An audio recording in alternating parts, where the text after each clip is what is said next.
You have done everything right. You have meditated. You have affirmed. You have visualized. You have worked on your beliefs, healed your traumas, and faced your shadows. You have followed every rule in the spiritual playbook. And you can feel it, can't you? The great quantum shift, the breakthrough, the new reality. It is so close. It is a shimmering potential just beyond your fingertips. You have climbed the entire mountain, and you are now standing just one single step away from the magnificent summit. And yet, you are still here. The final step seems impossible. The closer you get, the further the prize seems to move, and a deep, quiet frustration begins to set in, a spiritual exhaustion that whispers, "What am I doing wrong? What is the one secret I am still missing?" If this is you, then this message has found you by divine appointment, because the secret you are missing is not something you must do. In fact, the very act of doing is now the wall that stands between you and your victory. We must now talk about the final step of any quantum shift, and it is the one your logical mind will reject the most.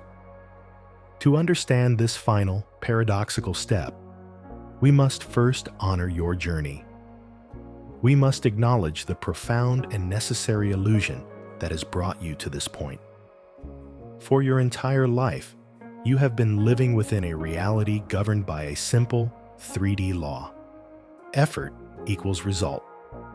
This is the illusion of doing. In the physical world, this law serves us well. If you want to build a house, you must lay the bricks. If you want to grow a garden, you must plant the seeds. Your mind, your beautiful, logical, survival-oriented mind, has become a master of this equation. It has learned that to get from point A to point B, one must take a series of deliberate, effortful actions. And for 99% of your journey, this mindset has been your greatest ally. It is what got you out of bed on difficult days. It is what pushed you to learn, to grow, to heal. The energy of doing is what carried you all the way up the great mountain. But now, you are standing at the summit, at the very edge of the physical and the beginning of the quantum. And here, at this high altitude, the laws of reality change. The very tool that was so essential for your climb, the relentless energy of doing, is now the one thing preventing you from taking the final step. Why? Because the quantum field, the great cosmic womb from which all realities are born, does not operate on the principle of effort. It operates on the principle of resonance. It does not respond to what you are doing. It responds to who you are being. Imagine your desired reality is a radio station broadcasting a beautiful, clear signal. All of your doing, your meditations, your affirmations, your hard work, has been like building a magnificent, powerful radio receiver. You have built the most sophisticated spiritual technology imaginable. You are now standing right next to the broadcast tower, but you are still furiously turning the dials, pushing the buttons, and shaking the radio, wondering why you can't hear the music clearly. The final step is not to do something else to the radio. The final step is to stop doing altogether. It is to simply become still and to tune your own inner frequency to match the frequency of the station you wish to hear. The work is no longer external. The final step is entirely internal. This is the great illusion of the final stage. The spiritual ego, proud of all the work it has done, believes that one final heroic push is required. It believes in a final great act of doing. But the universe is now asking for the opposite. It is asking for a great act of non-doing. It is asking for surrender. And it is this very concept, the concept of letting go of control at the most crucial moment, that your logical mind finds utterly terrifying. It is the one step it will reject with all its might. And to understand why it rejects this so fiercely, we must now journey into the very programming of the mind itself and uncover its sacred but outdated rejection protocol. You have traveled so far. You have climbed the great mountain of self-discovery using the powerful and reliable tools of action, of effort, of doing. And now, standing at the summit, you are being asked to put down your tools. You are being asked to surrender. And a part of you, a deep, ancient, and powerful part, is screaming in protest. It is terrified. To take the final step, you must first understand this voice of terror. You must turn and face the guardian of your old reality. You must understand the sacred, but now outdated, programming of your own logical mind and the reasons for its profound rejection of this final, simple truth. Your mind is a masterpiece of biological engineering. It is a survival machine of breathtaking complexity, honed over millions of years of evolution for one primary purpose: to keep you safe in a dangerous, physical world. Its entire operating system is built on a trinity of core functions: predict, problem solve, and protect. First, your mind is a prediction engine. Its job is to constantly scan your past experiences to project a probable future. It creates a map of reality based on what has already happened. Last time I touched the fire, it burned me. Therefore, if I touch the fire again, it will burn me. This function is what allows you to learn and to navigate the world without having to relearn every lesson from scratch. It creates a stable, predictable world. Second, your mind is a problem-solving machine. When it predicts a future that is undesirable, a threat, a challenge, a discomfort, its next function is to immediately start doing things to solve that problem. It formulates plans. It creates strategies. It motivates you to act. This is the energy of doing we spoke of. It is the mind's way of trying to control the external environment to match its desired outcome. And third, your mind is a protector of your identity. It creates a stable sense of me, a personality, a story, an ego, so that you can function as a coherent individual. It clings to this identity because a stable identity is a predictable identity, and a predictable identity is a safe identity. Now, let us look at the final step of a quantum shift, the step of surrender, of non-doing, of sovereign allowing, through the eyes of this survival machine. The mind sees this final step not as a liberation, but as a direct and terrifying threat to all three of its core functions. When you are asked to surrender and trust the unknown, you are asking the mind to stop predicting. The quantum field, by its very nature, is a field of infinite, unpredictable possibility. It does not follow the linear logic of the past. To the mind, an unpredictable future is the very definition of unsafe. It is a blank map, a dark forest, and its every instinct screams at you to turn back to the familiar, well-trodden path of what you already know. When you are asked to stop doing and to simply be in the frequency of your desire, you are asking the mind to abandon its role as the problem solver. The mind sees the gap between your current reality and your desired reality as the ultimate problem. Its entire purpose is to fill that gap with action, with effort, with control. To ask it to simply allow the solution to emerge from the quantum field feels, to the mind, like complete and utter negligence. It feels like standing idly by while the house is on fire. It is an abdication of its primary duty. And finally, when you are asked to let go of your attachment to the outcome and merge with the flow of the universe, you are asking the mind to dissolve its very identity. The version of you that has been a striver, a healer, a seeker for so long must die for the new reality to be born. Surrender to the ego feels like death. It is the loss of the familiar story, the loss of the known self. So you see, your mind's rejection of this final step is not a flaw. It is not a sign that you are bad at manifesting.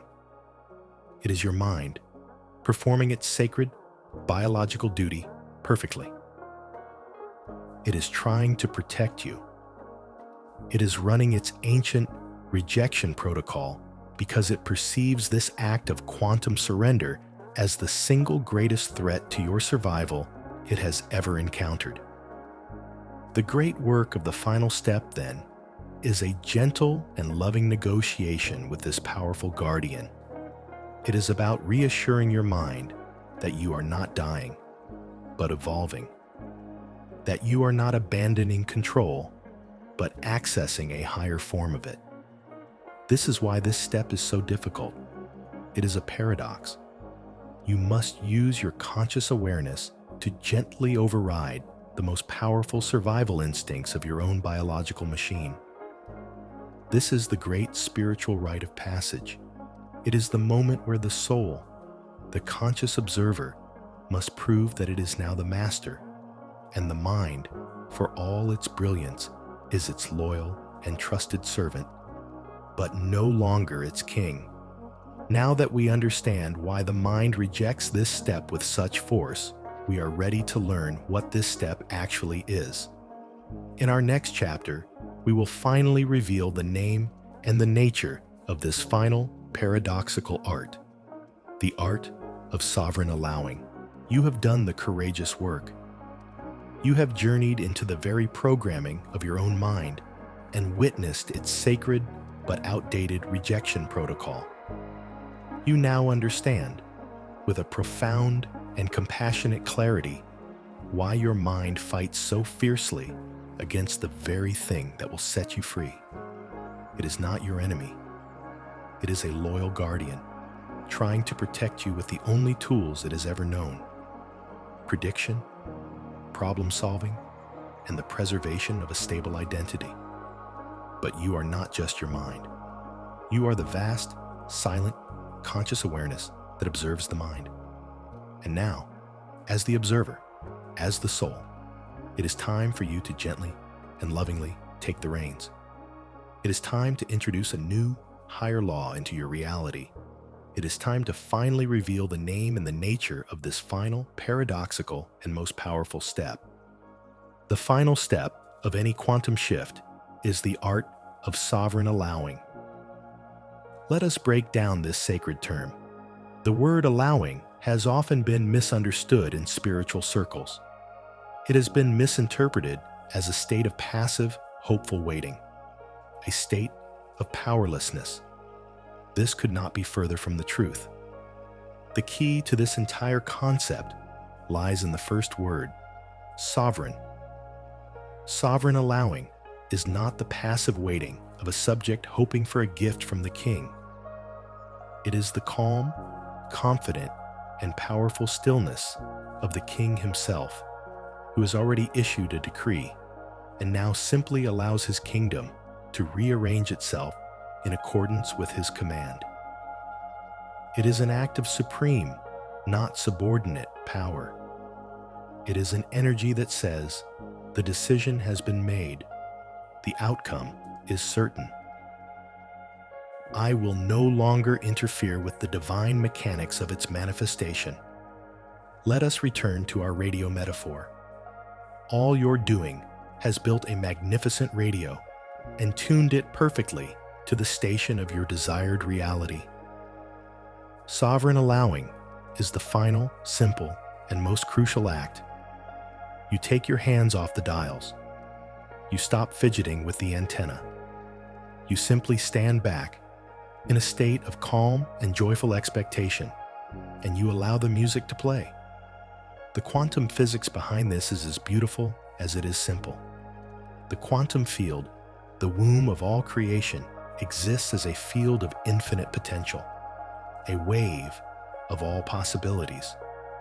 Your focused desire and feeling state informs this field, causing that infinite wave to begin to collapse into a single specific probability, your desired reality. All of your doing helps to focus this intention. But in the final stage, the most powerful catalyst for the final collapse of that wave into physical reality is the frequency of trust. The frequency of it is already done. The frantic energy of trying, hoping, and doing more is, at its core, a broadcast of doubt. It is a signal to the universe that says, I don't really believe this is happening, so I need to keep pushing. And this frequency of doubt creates an energetic interference pattern that can disrupt or delay the final, delicate process of crystallization. Sovereign allowing, on the other hand, is the purest broadcast of trust. It is a frequency of absolute coherence. It is you aligning your energy field perfectly with the energy field of your desire already fulfilled. You become a perfect vibrational match. And when you become a perfect match, the universe has no choice but to deliver the physical reflection of that state. You do not attract your desire. You allow it to appear as a natural consequence of who you have become. This is why your mind rejects it. The mind believes in a universe of cause and effect. I must do X to get Y. Sovereign allowing introduces a higher law, the law of resonance. I must be Y to receive Y. This is a quantum leap in consciousness, and it requires a profound shift in your identity. You are no longer the builder who must lay every brick. You are now the architect who has approved the final blueprint and trusts the master builders of the universe to complete the construction. You are no longer the paddler frantically rowing your boat towards a distant shore. You are now the sailor who has set their sails perfectly and now allows the powerful, intelligent winds of the cosmos to carry them home. This is the final step. It is the great art of getting out of your own way. It is the supreme discipline of non-interference. It is the act of trusting the universe more than you trust your own fear. It is the moment you graduate from being a creator who works with effort to a creator who works with grace. But this new state of being is not without its own challenges. Even when you choose to surrender, your mind, that loyal guardian, will present you with its final, most subtle temptations to pull you back into the world of doing. And to truly master this art, we must now unmask the three great enemies of allowing. You now hold the final key in your hand. You understand that the last step of your quantum shift is not a heroic act of doing, but a sublime act of non-doing. It is the art of sovereign allowing, the act of becoming so still, so trusting, that you allow the universe to deliver the reality you have so carefully aligned with. You are ready to let go of the oars and trust the current of the river. But the moment you decide to do this, the moment you choose this radical trust, your mind, the great protector of the old reality, will rise up to present its final, most convincing arguments. It will deploy its three most loyal generals, the three great enemies of allowing, to try and convince you to pick up the oars once more. To pass this final test, you must learn to recognize these three figures, not as enemies to be fought, but as illusions to be seen through. The first and most powerful of these enemies is the tyranny of the plan. Your logical mind is a master strategist. It loves a plan. A plan is a map, a series of predictable, controllable steps that lead from point A to point B. For your entire life, this has been your mind's greatest tool for creating a sense of safety. The plan is the mind's Bible, and now you are telling it to abandon the plan. You are asking it to trust a destination without a visible map. This, to the mind, is insanity. And so, it will flood your consciousness with an army of anxious questions, all disguised as practical planning. But how will it happen? What is the specific strategy? What are the 5 steps? I need to know the plan. The mind becomes obsessed with the how. It believes that if it can just figure out the exact sequence of events, it can finally relax and allow. But this is the trap. The obsession with how is the very energy that blocks the how from appearing. The quantum field is a realm of infinite, non-linear possibility. There are a million potential paths to your desire, most of which are far more ingenious, elegant, and magical than your logical mind could ever conceive. By obsessing over one specific plan, you are essentially telling the universe, you must deliver my miracle, but you are only allowed to deliver it through this one, tiny, specific doorway that my limited mind can comprehend. You are collapsing the field of infinite possibility down to a single, narrow probability. To defeat this tyrant, you must practice a new devotion. Your job is not to know the how. Your job is to know the what and the why.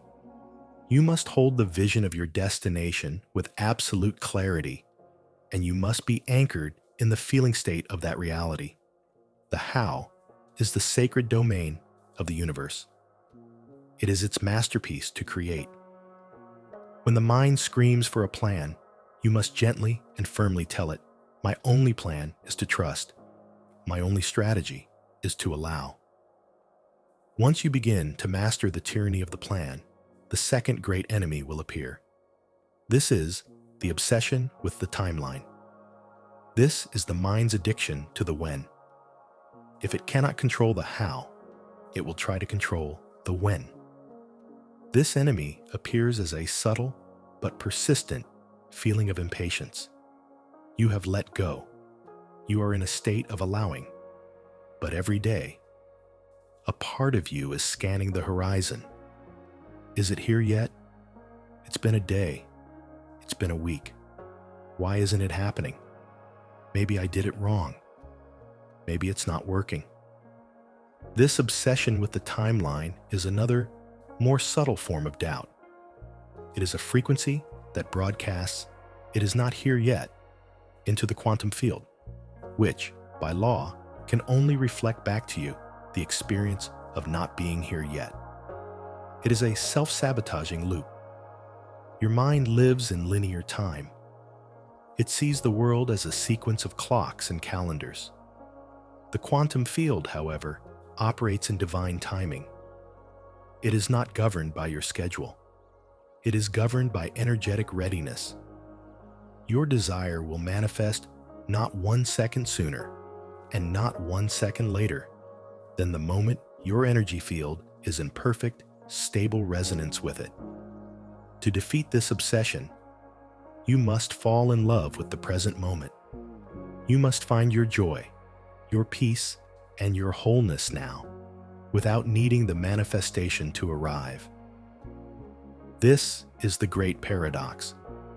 The moment you no longer need it to happen on your timeline is the moment you become a vibrational match for it to happen instantly. When the mind asks when, you must answer with the serene power of now. You must anchor yourself so fully in the peace of the present that the timing of the future becomes irrelevant. Finally, after you have surrendered the how and the when, the third and most insidious enemy will arise. This is the phantom of the problem. You are in a state of allowing. You are trusting the process. And suddenly, your mind will find a new problem that seems to stand in the way of your manifestation. But I can't receive this abundance until I fix my relationship with my mother. But I can't attract my soulmate until I lose 10 pounds. But the economy is bad, so this is a terrible time to start a new business. The mind, in its terror of the unknown, will invent a new, final obstacle. It will create a prerequisite for your worthiness, a final piece of doing that it claims you must complete before you are allowed to receive. This phantom problem is the mind's last, desperate attempt to regain a sense of control. To defeat this phantom, you must see it for what it is, an illusion. You must declare to yourself and to the universe, I am worthy of receiving my good now. I am whole and complete now. There are no prerequisites for my joy. You must see these problems not as walls blocking your path, but as the final, dissolving clouds of your old reality. These are the three great enemies of allowing: the tyranny of the plan, the obsession with the timeline, and the phantom of the problem. They are the final gatekeepers. They are the mind's final, desperate arguments against your own liberation. But now you see them. You know their names, and you know their purpose. You are now ready to perform the great act of surrender itself. In our next chapter, we will embark on the sacred and final practice, the ritual of releasing the oars. You now see the final gatekeepers of your old reality, the tyranny of the plan, which demands to know how, the obsession with the timeline, which demands to know when, and the phantom of the problem, which creates one final excuse for your unworthiness. You have seen these illusions. You have understood their purpose. And now you are ready to walk past them. To do this, we will not fight them with more thoughts. We will dissolve them with a profound act of embodiment. We will now embark on the sacred and final practice of this teaching. This is the ritual of releasing the oars. I invite you now to find a quiet space where you can close your eyes and not be disturbed. This is not a meditation of concentration, but a meditation of surrender.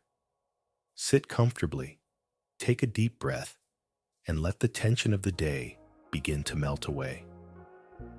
Now, I want you to bring your great desire to your mind, the summit of the mountain you have been climbing, the new reality you have worked so hard to create. See it clearly as a beautiful, sunlit shore on the other side of a wide, calm river. It is there. It is real. It is waiting for you. And you are in a small boat in the middle of this river. In your hands, you are holding two heavy wooden oars, and you have been rowing. For so long, you have been rowing with all of your might. Feel this now in your body. Feel the strain in your shoulders from the endless effort. Feel the tension in your back from trying so hard. Feel the blisters on your hands from clinging so tightly to the plan, to the need to control.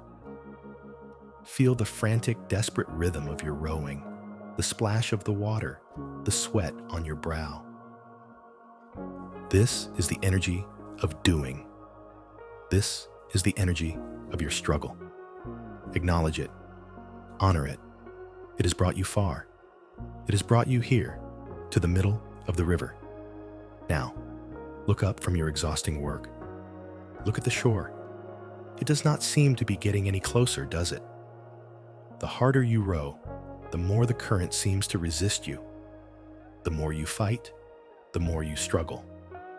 Now, I want you to do something that your mind will tell you is insane. I want you to listen to this voice, and I want you to prepare to perform a sacred act of defiance against its logic. The current of this river is the quantum flow, the infinite intelligence of the universe. It already knows the destination. It is already flowing perfectly and gracefully towards the shore of your desire. The only thing that has been creating resistance, the only thing that has been disturbing the water and slowing your journey, has been your own frantic, fearful rowing. And so, the final step is now upon you. Take one more deep, conscious look at the beautiful shore. Feel your desire for it in your heart. And now, with a profound act of trust, I want you to open your hands. Let the oars go. Feel that moment. Feel the terror of the mind as it screams, "No! What are you doing? We will be lost. We will drift away. We will lose control." Feel that fear rise, and then feel it pass. And in its place, for the first time, feel what it is like to do nothing. Feel the boat, now free from your struggle, gently being caught by the current.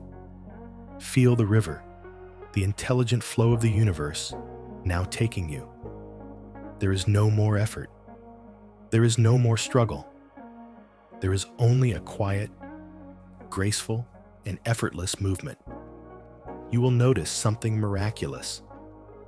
Now that you have stopped rowing, the boat is actually moving faster. It is moving with an ease and a grace that your own effort could never have achieved. You are no longer fighting the river. You have become one with it. This is sovereign allowing. This is the final step. Now, I want you to lean back in the boat. Feel the warmth of the sun on your face. Listen to the gentle lapping of the water against the hull. You can still see the shore of your desire, and it is getting closer and closer, effortlessly. You are no longer a frantic worker. You are a sovereign being delivered to your own creation. The journey is no longer your responsibility. The how and the when are no longer your concern. They belong to the river. Your only job now is to enjoy the journey. Your only work is to rest in the certainty that you are being carried home. Stay in this feeling for a few moments. This feeling of relief, of peace, of trust. This is the frequency that will complete your quantum shift. This is the feeling state that you must anchor in your being. To seal this ritual, say these words in your heart. I release the oars. I trust the river. My destination is assured. The ritual is complete. You have performed the most powerful act of creation, the act of letting go. You have now passed through the final gate. But what is life like on the other shore? What is the reality that awaits the soul who has mastered the art of doing nothing? In our final chapter, we will explore life in the quantum flow. You have done the bravest thing a creator can do. You have let go of the oars. You have released your frantic need for control, your addiction to the struggle, and you have surrendered your journey to the infinite, intelligent current of the river. You have passed the final test. You have chosen to trust the universe more than you trust your own fear.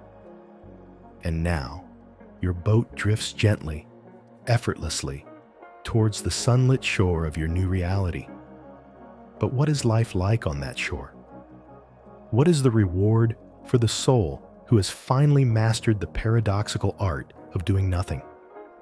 We must now speak of the great and glorious destination, life in the quantum flow. The first and most profound change you will notice is not in what you get, but in how you feel. The constant, low-level hum of anxiety that was the soundtrack to your old life of doing will simply vanish. In its place will be a deep, unshakable, and profound sense of peace. It is a peace that is not dependent on circumstances. It is the peace of the sailor who knows, with absolute certainty, that the wind and the current are carrying them exactly where they need to go. This peace becomes your new foundation. From this foundation of peace, a new way of operating in the world emerges. You stop chasing and you begin dancing. Life ceases to be a series of problems to be solved and becomes a series of synchronicities to be enjoyed. Your desires begin to manifest with a startling, almost magical ease. But you will no longer see it as magic. You will see it as the natural physics of your new reality. Because you are no longer sending out the resistant, chaotic frequency of trying, the universe can now respond to your pure, clear frequency of being with an equal purity and clarity. The right people will appear at the right time. The perfect opportunity will fall into your lap as if from nowhere. The resources you need will arrive just before you realize you need them. You will begin to experience what is known as orchestrated synchronicity. It will feel as if an invisible, benevolent intelligence is constantly arranging reality in your favor, clearing your path, and opening doors for you. This is the quantum flow. This is the universe joyfully co-creating with a soul who has finally stopped fighting it. Your relationship with action will be completely transformed. You will no longer act from a place of fear, of need, or of should. You will only act when you feel a clear, joyful, and powerful impulse from within. This is inspired action. It will feel effortless.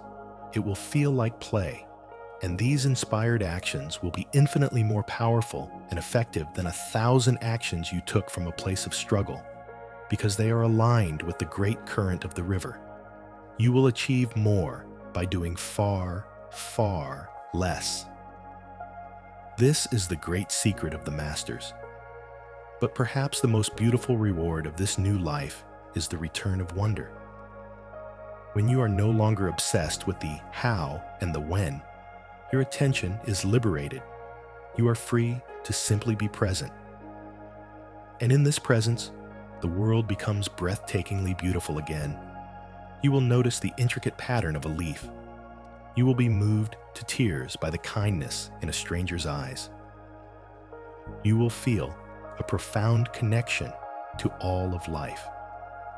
You have exited the narrow, stressful tunnel of your own plans and have entered the vast, magnificent, and unpredictable landscape of divine creation. We began this journey because you were standing at the final step, frustrated and exhausted by your own effort. We saw that the illusion of doing was the great wall that stood before you. We explored the mind's deep, protective reasons for rejecting the final step of surrender. We revealed that final step as the art of sovereign allowing. We unmasked the three great enemies of this state: the plan, the timeline, and the problem. And you performed the sacred ritual of releasing the oars, the ultimate act of faith. You now see the full paradoxical truth. The final step of the quantum shift, the one your mind rejects the most, is the step of doing nothing. It is the courageous act of trusting that your inner work is complete, that your frequency is set, and that the universe, in its infinite power and grace, will handle the rest. This is not a teaching about laziness or apathy. It is the most advanced and disciplined spiritual practice of all. It takes immense strength to remain still when your mind is screaming at you to act. It takes profound courage to trust when you cannot see. But you have that strength. You have that courage. The final step is now yours to take, not just in meditation, but in your life. Release the oars, trust the river, and allow the magnificent, inevitable reality of your dreams to carry you home. Thank you for taking this profound journey into the heart of creation. If this teaching has resonated with the deepest part of you, I invite you to subscribe so that we may continue to explore the art of masterful living together. Your work is done. Your victory is here. All you have to do now is allow it to be.